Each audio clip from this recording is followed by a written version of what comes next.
এরপর শিয়াল লঙ্কাগুলো সেখানে ফেলে দিয়ে চলে যায়। তক্ষুনি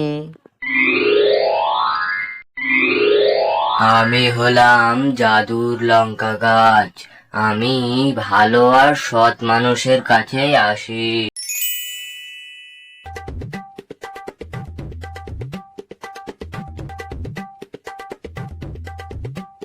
কই গো, রান্না যে হয়ে গেল, এবার স্নানটা করে এসো, যাও।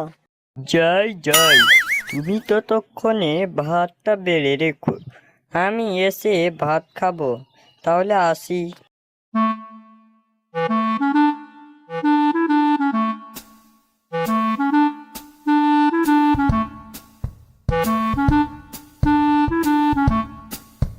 এই বলে শিয়াল বাড়ি থেকে বেরিয়ে গেল স্নান করার উদ্দেশ্যে, আর নদীতে গিয়ে একটা ঝাঁপ দিল।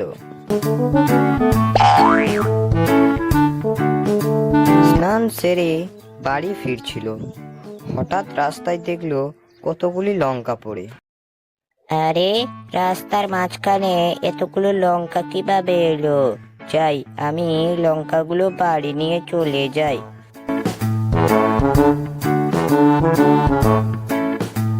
এরপর শিয়াল লঙ্কাগুলো বাড়িতে নিয়ে চলে আসে, আর বাড়িতে আসার পর খাওয়া দাওয়া শুরু করে দেয়।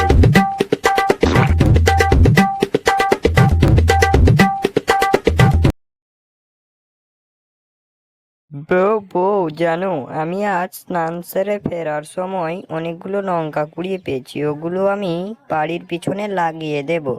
তুমি যা ভালো বুঝবে, যাও লাগিয়ে দাও গে।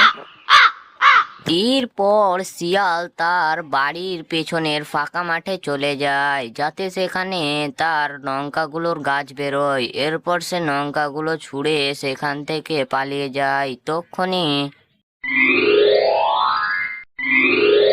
আমি হলাম জাদুর লঙ্কা গাছ।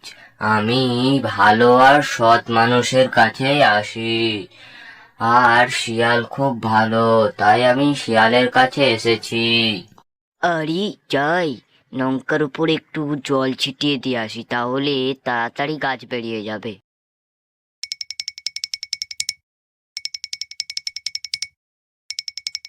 আরে, এ কি? এ তো দেখছি গাছ বড় হয়ে বড় বড় লঙ্কাও ধরে গেছে। এরপর শিয়াল অনেকগুলো লঙ্কা পেড়ে নেয় আর একটা গাছের নিচে বসে বিক্রি করতে শুরু করে। তখন বাঘ মামা এসে লঙ্কার দাম জিজ্ঞেস করে। ভাগ্নে, লঙ্কা কত করে কেজি রে?